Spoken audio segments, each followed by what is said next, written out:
Hi hello ನಮಸ್ಕಾರ ಎಲ್ರಿಗೂ. ನಾನು ನಿಮ್ಮ ಪ್ರೀತಿಯ Bhavya. Welcome back to Bhavya Santosh Kannada YouTube channel.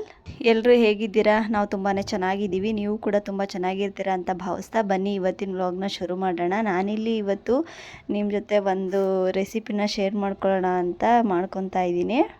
ಇವತ್ತು ನಾನು ಮಾಡ್ತಾ ಇರೋಂಥ ರೆಸಿಪಿ ಬಂದು ಆಲ್ಮೋಸ್ಟ್ ಇದನ್ನೆಲ್ಲರೂ ನೋಡೇ ಇರ್ತೀರಾ, ಹಾಗೆ ಇದ್ರ ರೆಸಿಪಿಗಳನ್ನೆಲ್ಲ ಟ್ರೈ ಮಾಡಿರ್ತೀರಾ. ಇದು ಬಂದು ಕೆಸುವಿನ ಗೆಡ್ಡೆ. ಇದರಿಂದ ನಾನು ಏನಾದರೂ ಒಂದು ರೆಸಿಪಿ ಮಾಡಿ ತೋರಿಸೋಣ ಅಂತ ಹೇಳಿ ತೊಗೊಂಡು ಬಂದಿದ್ದೀನಿ.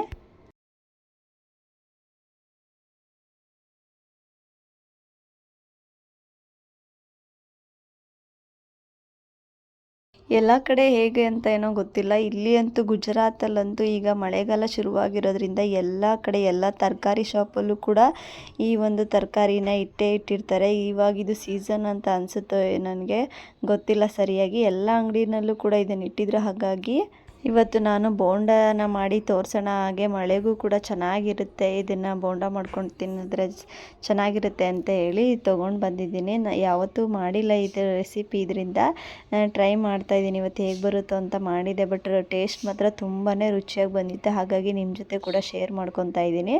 ಮೊದಲಿಗೆ ಇವನ್ನೆಲ್ಲ ಒಂದ್ಸರಿ ವಾಶ್ ಮಾಡಿಕೊಂಡು ಈಗ ಕುಕ್ಕರಲ್ಲಿ 1-2 ವಿಷಲ್ನ ಕೂಗಿಸ್ಕೊತಾ ಇದ್ದೀನಿ.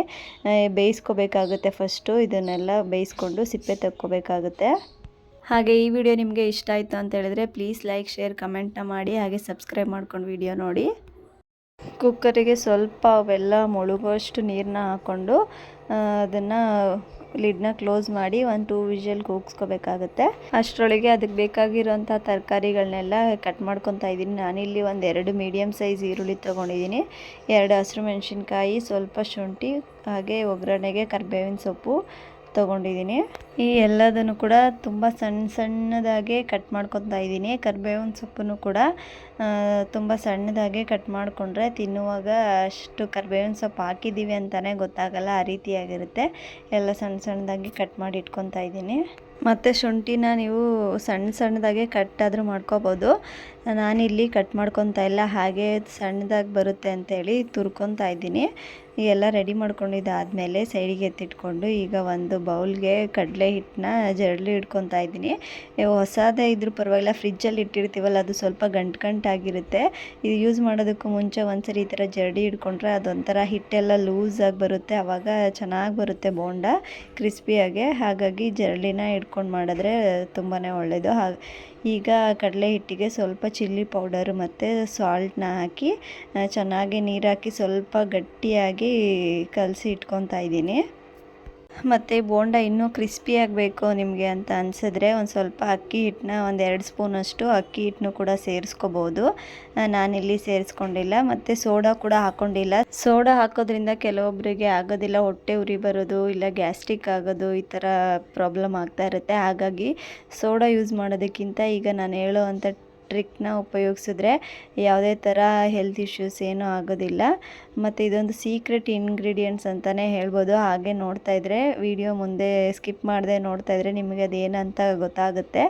ಹೀಗೆ ಇದನ್ನು ಈ ಒಂದು ಕನ್ಸಿಸ್ಟೆನ್ಸಿಗೆ ಬರೋವರೆಗೂ ಕಲಿಸ್ಕೊತಾ ಇದ್ದೀನಿ. ಚೆನ್ನಾಗಿ ಮಿಕ್ಸ್ ಮಾಡ್ಕೊತಾ ಇದ್ದೀನಿ. ಪೂರ್ತಿ ತೆಳುಗೂ ಅಲ್ಲ, ಗಟ್ಟಿನೂ ಅಲ್ಲ, ಒಂದು ಮೀಡಿಯಮ್, ಅದಕ್ಕೆ ಒಂಥರ ಪೇಸ್ಟ್ ಜೆಲ್ ಅಂತಾರಲ್ಲ ಆ ರೀತಿಯಾಗಿ ಕಲಸಿ ಸೈಡಿಗೆ ಎತ್ತಿಟ್ಕೊತಾ ಇದ್ದೀನಿ ಒಂದು 5 ನಿಮಿಷ. ಅಷ್ಟರೊಳಗಾಗಲೇ ಕುಕ್ಕರ್ ಕೂಡ ವಿಷಲ್ ಕೂಗಿ ತಣ್ಣಗಾಗಿತ್ತು. ನೋಡ್ತಾ ಇರ್ಬೋದು, ಚಾಕ್ನ ಒಳಗಡೆ ಹಾಕಿದಾಗ ಅದು ಅಂಟ್ಕೊತಾ ಇಲ್ಲ, ನೀಟಾಗಿ ಒಳಗಡೆ ಹೋಗ್ತಾ ಇದೆ. ಆ ರೀತಿಯಾಗಿ ಬೆಂದಿದೆ, ಸಾಕಾಗುತ್ತೆ. ಈಗ ಅದನ್ನೆಲ್ಲ ಬೇರೆ ಒಂದು ಪ್ಲೇಟಿಗೆ ಹಾಕ್ಕೊಂಡು ತಣ್ಣಗಾಗೋದಕ್ಕೆ ಬಿಟ್ಟಿದೆ. ಸ್ವಲ್ಪ ಒಂದು ಅರ್ಧ-ಮುಕ್ಕಾಲು ಭಾಗ ತಣ್ಣಗಾಗಿತ್ತು. ಈ ಟೈಮಲ್ಲಿ ನಾನು ಅದರದ್ದು ಸಿಪ್ಪೆನೆಲ್ಲ ತೆಕ್ಕೊತಾ ಇದ್ದೀನಿ. ಇಷ್ಟು ನೀಟಾಗಿ ಬರ್ತಾಯಿದೆ ಸಿಪ್ಪೆ ಅಂತ ನೋಡ್ತಾ ಇರ್ಬೋದು ನೀವೇ. ಬೆಂದಿದ್ದಾದಮೇಲೆ ಈ ಥರ ಸಿಪ್ಪೆ ಎಲ್ಲ ತೆಗೆದು ಇಟ್ಕೋಬೇಕು. ಸಿಪ್ಪೆ ಎಲ್ಲ ತೆಗೆದಿದ್ದಾದಮೇಲೆ ನೋಡ್ತಾ ಇರ್ಬೋದು ಇವಾಗ ಈ ಥರ ಇದೆ. ಇವಾಗ ಇದಕ್ಕೆ ಸ್ವಲ್ಪ ಉಪ್ಪು ಮತ್ತು ಅರಿಶಿಣದ ಪೌಡರ್ನ ಹಾಕ್ಕೊಂಡು ಚೆನ್ನಾಗೇ ಸ್ಮ್ಯಾಶ್ ಮಾಡ್ಕೋಬೇಕಾಗುತ್ತೆ. ಕೈಯಿಂದನಾದರೂ ಮಾಡ್ಕೋಬೋದು, ಇಲ್ಲ ಈ ಥರ ಸ್ಮ್ಯಾಶ್ ಮಾಡೋದನ್ನ ಉಪಯೋಗಿಸ್ಕೊಂಡಾದರೂ ನೀಟಾಗೆ ನೈಸಿಗೆ ಸ್ವಲ್ಪನೇ ಗಂಟಿಲ್ಲದೆ ಇರೋ ರೀತಿಯಾಗಿ ನೀಟಾಗಿ ನಿಧಾನಕ್ಕೆ ಸ್ಮ್ಯಾಶ್ ಮಾಡ್ಕೊತಾ ಇದ್ದೀನಿ. ನೆಕ್ಸ್ಟ್ ಇವಾಗ ಸ್ಟವ್ ಆನ್ ಮಾಡಿಕೊಂಡು ಒಂದು ಕಡಾಯಿ ತೊಗೊಂಡು ಬಿಸಿ ಆದಮೇಲೆ ಸ್ವಲ್ಪ ಎಣ್ಣೆನ ಹಾಕ್ಕೊಂಡು ಅದಕ್ಕೆ ಸಾಸಿವೆ ಹಾಕಿ ಮತ್ತು ಕರ್ಬೇವಿನ ಸೊಪ್ಪು ಏನು ಕಟ್ ಮಾಡಿ ಇಟ್ಕೊಂಡಿದ್ದೆ ಅದು ಮತ್ತು ಶುಂಠಿ ಈರುಳ್ಳಿ ಎಲ್ಲನೂ ಹಾಕಿ ಚೆನ್ನಾಗಿ ಸ್ವಲ್ಪ ಕಲರ್ ಚೇಂಜ್ ಆಗೋವರೆಗೂ ಫ್ರೈ ಮಾಡ್ಕೋಬೇಕು. ಆ ಟೈಮಲ್ಲಿ ಸ್ವಲ್ಪ ಉಪ್ಪನ್ನು ಹಾಕ್ಕೊತಾ ಇದ್ದೀನಿ. ಈರುಳ್ಳಿ ಎಲ್ಲ ಸ್ವಲ್ಪ ಕಲರ್ ಚೇಂಜ್ ಆಗಿದ್ದಾದಮೇಲೆ ಅದಕ್ಕೆ ಸ್ಮ್ಯಾಶ್ ಮಾಡಿ ಇಟ್ಕೊಂಡಿದ್ದಂಥ ಈ ಕೆಸುವಿನ ಗೆಡ್ಡೆ ಏನಿತ್ತು ಅದನ್ನು ಸೇರಿಸ್ಕೊಂಡು ಚೆನ್ನಾಗೆ ಒಂದ್ಸರಿ ಮಿಕ್ಸ್ ಮಾಡ್ಕೊತಾ ಇದ್ದೀನಿ. ಜಾಸ್ತಿ ಬೇಯಿಸೋವಂಥ ಅವಶ್ಯಕತೆ ಏನಿರಲ್ಲ, ಎಲ್ಲನೂ ಕೂಡ ಚೆನ್ನಾಗೇ ಮಿಕ್ಸ್ ಮಾಡಿಕೊಂಡ್ರೆ ಸಾಕಾಗುತ್ತೆ. ಮಿಕ್ಸ್ ಮಾಡಿ ಸೈಡಿಗೆ ಎತ್ತಿಟ್ಕೊಂಡೆ.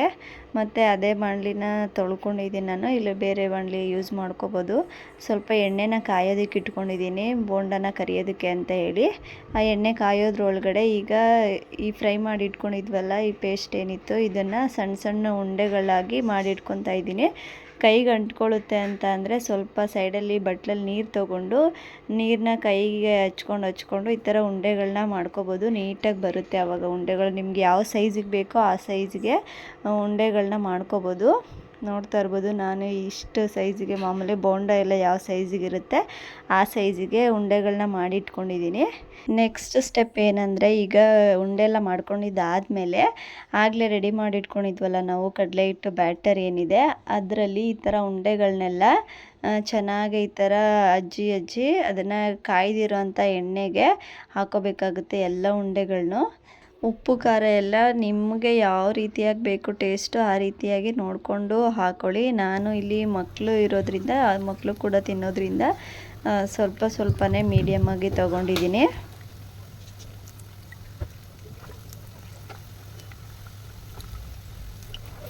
ಮತ್ತು ಇನ್ನೊಂದು ಹೇಳೋದು ಮರ್ತಿದ್ದೆ, ಹೇಳೋದಲ್ಲ, ಅದು ವೀಡಿಯೋ ಕ್ಲಿಪ್ಪು ಮಿಸ್ ಆಗಿದೆ, ಡಿಲೀಟ್ ಆಗಿಬಿಟ್ಟಿದೆ ಅನ್ಸುತ್ತೆ. ಇಲ್ಲ, ನಾನು ವೀಡಿಯೋ ಆನ್ ಮಾಡೋದನ್ನೇ ಮರ್ತಿದ್ಬಿಟ್ಟಿದ್ದೀನಿ. ಅದು ಹಿಟ್ಟು ಏನು ಕಲಿಸ್ಕೊಂಡಿದ್ವಿ ನಾವು ಕಡಲೆ ಹಿಟ್ಟು ಬ್ಯಾಟರು, ಅದಕ್ಕೆ ಈ ಎಣ್ಣೆ ಕಾಯ್ದಿರುತ್ತಲ್ಲ, ಕಾಯ್ದಿರೋ ಎಣ್ಣೆನ ಸ್ವಲ್ಪ ಅದಕ್ಕೆ ಮಿಕ್ಸ್ ಮಾಡಿಕೊಂಡ್ರೆ ಸೋಡಾ ಹಾಕೋಂಥ ನೆಸೆಸಿಟಿನೇ ಇರೋದಿಲ್ಲ. ಚೆನ್ನಾಗಿ ಕ್ರಿಸ್ಪಿಯಾಗೇ ಬರ್ತವೆ ಬೋಂಡಗಳು. ಕಾಯ್ದಿರೋ ಎಣ್ಣೆ ಹಾಕ್ಕೋಬೇಕು, ಹಸಿ ಎಣ್ಣೆ ಎಲ್ಲ. ಈ ಥರ ಎಣ್ಣೆ ಬಿಸಿ ಆಗಿರುತ್ತಲ್ಲ ಆ ಥರ ಕಾಯ್ದಿರೋ ಎಣ್ಣೆನ ಹಿಟ್ಟಿಗೆ ಹಾಕ್ಕೊಂಡು ಮಿಕ್ಸ್ ಮಾಡಿಕೊಂಡ್ರೆ ಬೋಂಡಗಳು ಚೆನ್ನಾಗಿ ಬರ್ತವೆ. ಈಗ ಸ್ವಲ್ಪ ಒಂದು ಸೈಡೆಲ್ಲ ಬೆಂದಿದ್ದಾದಮೇಲೆ ಈಗ ಇನ್ನೊಂದು ಸೈಡ್ ತಿರ್ಗಿಸ್ಕೊಂಡಿದ್ದೀನಿ. ಸ್ವಲ್ಪ ಗೋಲ್ಡನ್ ಕಲರ್ ಬರೋವರೆಗೂ ಫ್ರೈ ಮಾಡಿಕೊಂಡ್ರೆ ಸಾಕಾಗುತ್ತೆ. ಒಂದು 5-6 ನಿಮಿಷ ಮೀಡಿಯಮ್ ಫ್ಲೇಮಲ್ಲಿ ಇದನ್ನು ಬೇಯಿಸ್ಕೋಬೇಕು ಎಣ್ಣೆಯಲ್ಲಿ. ಜಾಸ್ತಿ ಫ್ಲೇಮ್ ಇಟ್ಕೊಂಡ್ರೆ ಬೇಗ ಸೀದೋಗ್ಬಿಡುತ್ತೆ. ಹಾಗಾಗಿ ಮೀಡಿಯಮ್ ಫ್ಲೇಮಲ್ಲೇ ಫ್ರೈ ಮಾಡಿಕೊಂಡ್ರೆ ಈ ಥರ ರೆಡಿ ಆಗುತ್ತೆ ಬೋಂಡ. ತುಂಬಾ ರುಚಿಯಾಗಿ ಬಂದಿತ್ತು. ಹಾಗೆ ಒಂದು ಸರಿ ಇದನ್ನ ಬೇಯಿಸ್ಕೊಂಡಿದ್ದಾದಮೇಲೆ ಇನ್ನೂ ಒಂದು ಸರಿ ಆಯಿತು, ಎರಡನೇ ಸರಿನೂ ಕೂಡ ಹಾಕ್ಕೊಂಡೆ. ಅದು ಕೂಡ ಬೇಯಿಸ್ಕೊಂಡಿದ್ದಾದಮೇಲೆ ನೋಡ್ತಾ ಇರ್ಬೋದು ಎಷ್ಟು ಚೆನ್ನಾಗಿ ಕಾಣ್ತಾ ಇದೆ ಅಂತ. ನೋಡೋದಕ್ಕೇ ಒಂಥರ ಎಷ್ಟೊತ್ತಿಗೆ ತಿಂತೀನಿ ಅಂತ ಅನಿಸ್ತಾಯಿತ್ತು ನನಗಂತೂ. ತುಂಬಾ ಚೆನ್ನಾಗಿ ಕಾಣ್ತಾಯಿತ್ತು, ರುಚಿನೂ ಕೂಡ ತುಂಬಾ ಚೆನ್ನಾಗಿತ್ತು. ಮಕ್ಕಳು ಕೂಡ ತಿಂದರು, ಏನು ಆ ಥರ ತಿನ್ನೋಕ್ಕಾಗದೇ ಇರೋ ರೀತಿ ಏನಿರಲಿಲ್ಲ. ಮಕ್ಕಳು ಕೂಡ ತಿಂದರು, ತುಂಬಾ ರುಚಿಯಾಗಿತ್ತು. ನಾನು ಈ ರೆಸಿಪಿನ ಫಸ್ಟ್ ಟೈಮ್ ಮಾಡಿರೋದು. ಅದು ಅಲ್ಲದೆ ಈ ಕೆಸುವಿನ ಗೆಡ್ಡೆನೇ ಫಸ್ಟ್ ಟೈಮ್ ನಾನು ಇಲ್ಲಿ ಬಂದ ಮೇಲೆ ಈ ಸರಿನೇ ನಿಮ್ಮ ಜೊತೆ ಶೇರ್ ಮಾಡ್ಕೊಳ್ಳೋಣ ಅಂತ ಹೇಳಿ ತೊಗೊಂಡು ಬಂದು ಮಾಡಿರೋಂಥ ರೆಸಿಪಿ. ಟೇಸ್ಟ್ ಹೇಗೆ ಬರುತ್ತೋ ಏನೋ ಅಂತ ಅಂದ್ಕೊಂಡೇ ಮಾಡಿದೆ, ಆದರೆ ಟೇಸ್ಟ್ ಮಾತ್ರ ತುಂಬಾ ರುಚಿಯಾಗಿ ಬಂದಿತ್ತು.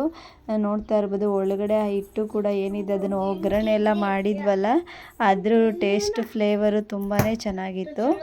ಮತ್ತು ಇದ್ರ ಟೇಸ್ಟ್ ಯಾವ ರೀತಿಯಾಗಿತ್ತು ಅಂದರೆ, ಕಂಪೇರ್ ಮಾಡಬೇಕು ಅಂತ ಹೇಳಿದರೆ ಸೇಮ್ ಆಲೂಗೆಡ್ಡೆ ಬೋಂಡ ಬರುತ್ತಲ್ಲ ಅದೇ ಥರನೇ ಇತ್ತು. ಸೇಮ್ ಒಳಗಡೆ ಇರೋಂಥ ಇದು ಬ್ಯಾಟರ್ ಏನಿತ್ತು ಅದು ಸೇಮ್ ಆಲೂಗೆಡ್ಡೆ ತಿಂದಂಗೆ ಅಂತ ಅನಿಸ್ತಾಯಿತ್ತು. ಬೇರೆ ಯಾವುದೋ ಕೆಸುವಿನ ಗೆಡ್ಡೆ ಆ ಥರ ಅನಿಸ್ತಾನೆ ಇರಲಿಲ್ಲ. ಸೇಮ್ ಆಲೂಗೆಡ್ಡೆ ಬೋಂಡ ಯಾವ ಥರ ಇರುತ್ತೆ ಟೇಸ್ಟ್ ಅದೇ ಥರ ಫೀಲ್ ಕೊಡ್ತಾಯಿತ್ತು ತಿಂದಾಗ. ಈ ಮಳೆ ಬರ್ತಾ ಇರೋದಕ್ಕೂ ಅದಕ್ಕೂ ತುಂಬಾ ಚೆನ್ನಾಗಿತ್ತು ಕಾಂಬಿನೇಷನ್ನು. ಇದ್ರ ಜೊತೆಗೆ ಟೀ ಕೂಡ ಮಾಡ್ಕೊಂಡಿದ್ದೆ ನಾನು. ಟೀ ಜೊತೆ ಇದನ್ನು ತಿಂತಾಯಿದ್ರೆ ತುಂಬಾ ಚೆನ್ನಾಗಿತ್ತು. ಇನ್ನೊಂದು ಸರಿ ಮಾಡಬೇಕು ಅಂತ ಅನಿಸ್ತಾಯಿತ್ತು. ನೋಡೋಣ, ತೊಗೊಂಡು ಬಂದರೆ ಮತ್ತೆ ತಂದು ಏನಾದರೂ ಬೇರೆ ರೆಸಿಪಿನ ಟ್ರೈ ಮಾಡಿ ತೋರಿಸ್ತೀನಿ ನಿಮ್ಮ ಜೊತೆ. ಇದಂತೂ ಬೋಂಡ ತುಂಬಾ ಟೇಸ್ಟಿಯಾಗಿತ್ತು. ನಿಮಗೂ ಕೂಡ ಎಲ್ಲಾದರೂ ಈ ಕೆಸುವಿನ ಗೆಡ್ಡೆ ಏನಾದರೂ ಸಿಕ್ಕಿದ್ರೆ ತೊಗೊಂಡು ಬಂದು ಒಂದು ಸರಿ ಡೆಫಿನೆಟಾಗಿ ಟ್ರೈ ಮಾಡಿ ನೋಡಿ. ತುಂಬಾ ರುಚಿಯಾಗುತ್ತೆ, ಎಲ್ರಿಗೂ ಕೂಡ ಇಷ್ಟ ಆಗುತ್ತೆ. ಹಾಗೆ ಹೆಲ್ತಿ ವೈಸ್ ನೋಡೋದಾದರೂ ಹೆಲ್ತಿ ಕೂಡ ತುಂಬಾ ಒಳ್ಳೆಯದು.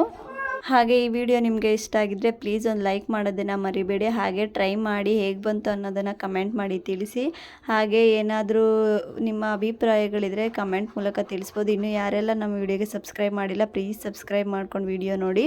ನಮ್ಮ ಅಮ್ಮನ ಚಾನಲ್ ಪ್ಲೀಸ್ ಲೈಕ್ ಮಾಡಿ, ಶೇರ್ ಮಾಡಿ, ಸಬ್ಸ್ಕ್ರೈಬ್ ಮಾಡಿಕೊಂಡು ಫಾಲೋ ಮಾಡಿ. Thank you. ಬಾಯ್.